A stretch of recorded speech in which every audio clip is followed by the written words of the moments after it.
Bonjour les Capricornes, je suis ravie de vous retrouver pour votre guidance pour ce mois de juillet 2026. On va aller sonder ensemble les énergies qui vont vous accompagner pour ce nouveau mois de l'année. Alors avec un tarot, un oracle comme d'hab, je vous mets tout en story, mais si vous avez les moindres questions, n'hésitez pas en commentaire, je vous réponds. Oula, on a beaucoup de cartes qui sont sorties pour vous. On va essayer d'en prendre deux autres.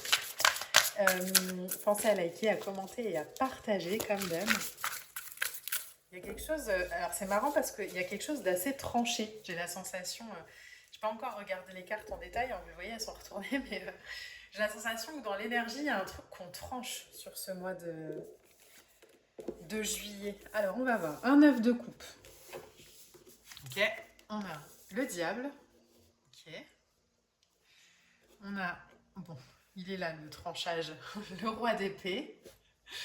Ok. Un œuf de pentacle. On a le pendu. Et on a un 6 d'épée. Waouh!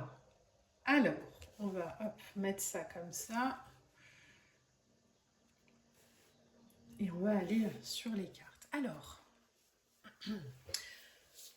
le 9 de coupe, c'est une énergie que j'aime beaucoup. Vous m'avez peut-être déjà entendu le dire, mais le 9 de coupe, c'est la lame un peu des rêves réalisés. C'est la lampe, si vous devez avoir une image du 9 de coupe, c'est la lampe du génie dans Aladdin.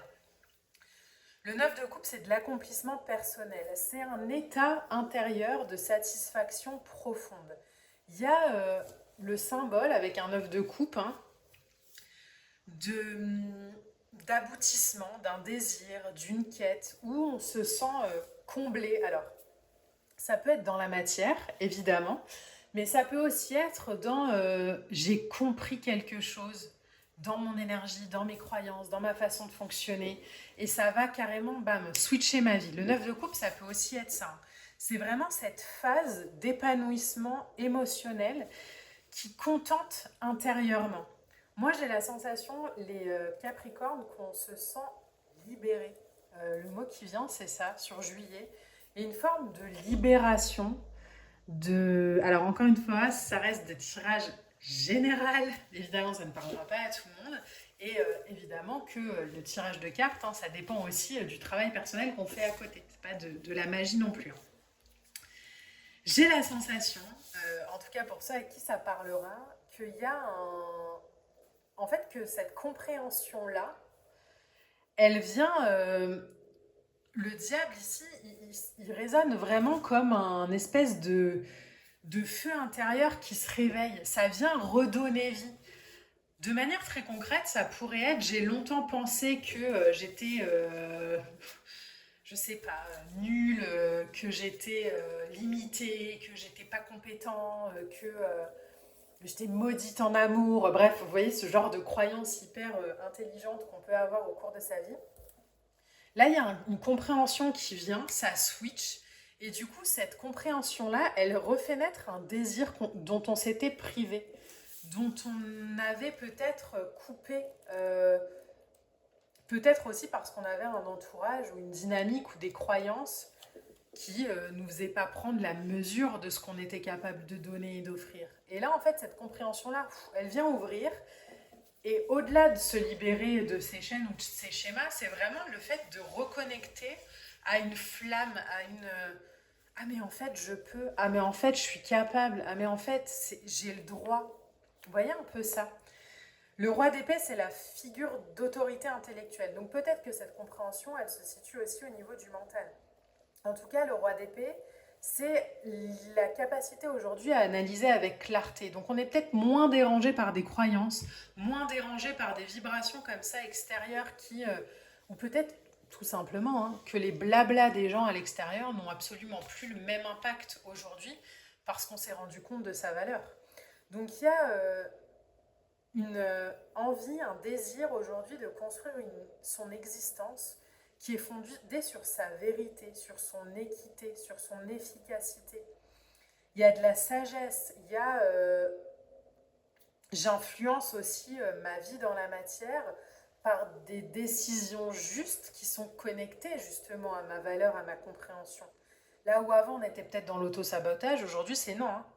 Donc je laisse en fait mon intelligence, mon intégrité, ma flamme guider, contrôler, vibrer, euh, diriger ma vie.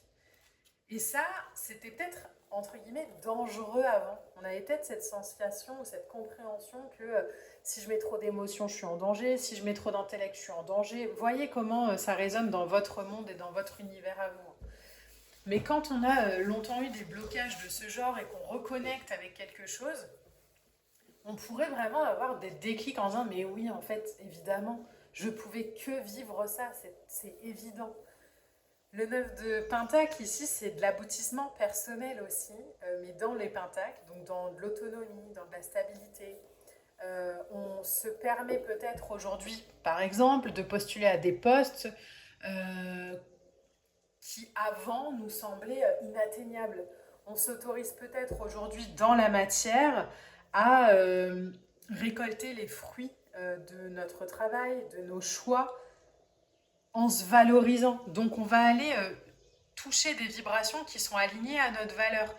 Pas toujours des trucs en dessous.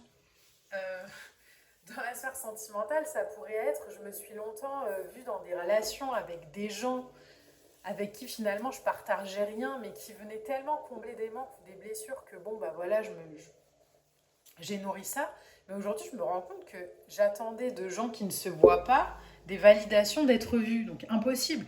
Mais aujourd'hui, comme je me vois, comme je suis consciente de ce que je veux, comme mon angle de vue a changé, comme il y a beaucoup plus... J'ai l'impression qu'il y a beaucoup plus d'apaisement et moins d'urgence dans votre énergie. Ben, ça permet en fait de rééquilibrer l'énergie qui vous traverse avec ce qui se joue dans la matière. Ça permet d'aller vers des réussites qui sont sereines, vers des conforts qui sont durables, vers des choses, des énergies, des cadres qui sont beaucoup plus harmonieux. Parce qu'aujourd'hui, il y a une maîtrise comme ça de sa trajectoire, il y a une maîtrise aussi de la construction de son environnement, à l'abri du chaos. Parce qu'aujourd'hui, comme on connaît sa valeur, on ne fera plus rentrer le loup dans la bergerie, quoi. Parce qu'en fait, on n'a plus besoin du loup pour se sentir vivant. Donc il y a un truc un peu comme ça. Dans la matière, on voit aussi, le dos de deck, c'est le cavalier de Pentacle, quelque chose qui avance, mais ça avance tranquille aussi. Donc c'est pour ça que je vous dis, il n'y a pas d'urgence. C'est simplement, je concrétise aujourd'hui mes objectifs à partir de mon cœur. Et quand on voit les objectifs, on peut voir des relations, on peut voir des situations, on peut voir du pro, on peut voir ce qu'on veut. Hein. Mais c'est en fait, je concrétise, je marche vers la concrétisation de mes objectifs avec de la stabilité, avec de la persévérance, avec du sérieux, avec de la volonté, oui, avec constance, oui, mais surtout avec une flamme comme ça qui m'anime. On a le 6 d'épée qui vient en dernière lame. Le 6 d'épée, c'est de la transition mentale. C'est pour ça que je vous dis que peut-être que ces compréhensions-là, qui débloquent, elles se situent juste peut-être au niveau de schéma de pensée qu'on avait.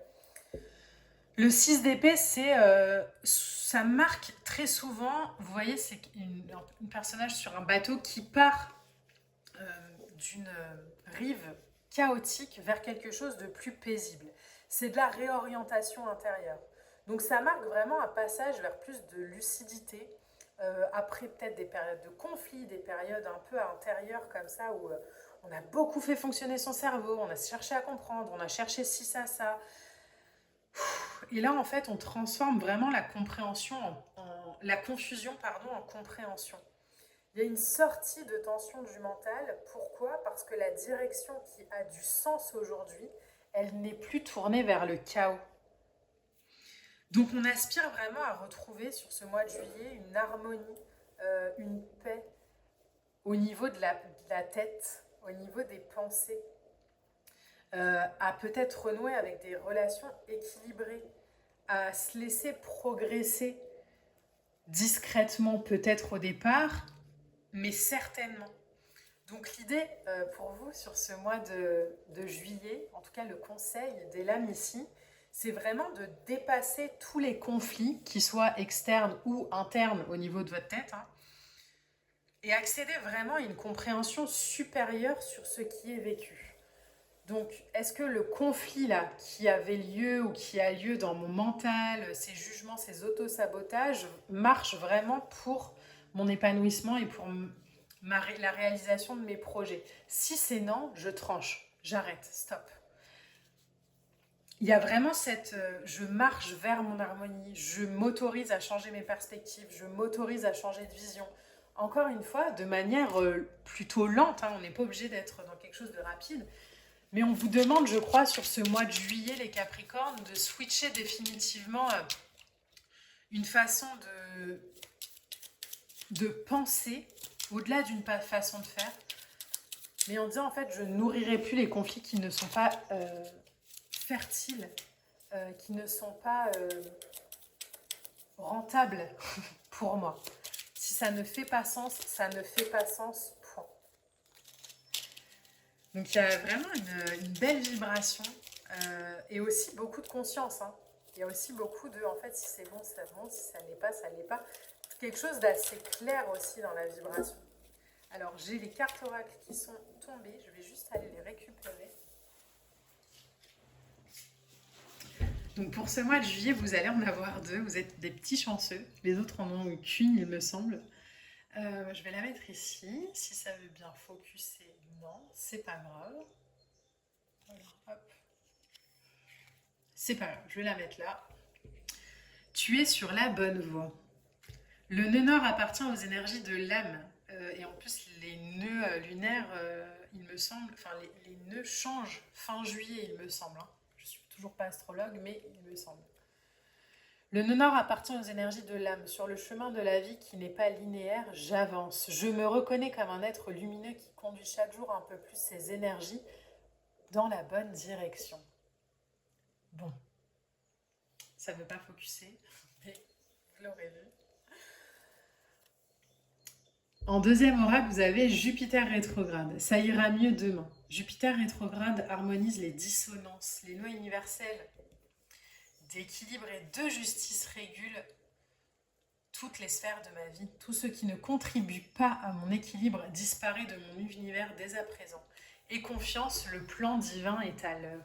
Donc les Capricornes sur ce mois de juillet, vraiment, soyez en conscience de ce vers quoi vous orientez votre énergie. Soyez en conscience de ce que vous laissez entrer aussi dans votre univers. Et autorisez-vous à changer de voix si vous sentez qu'il faut changer de voix.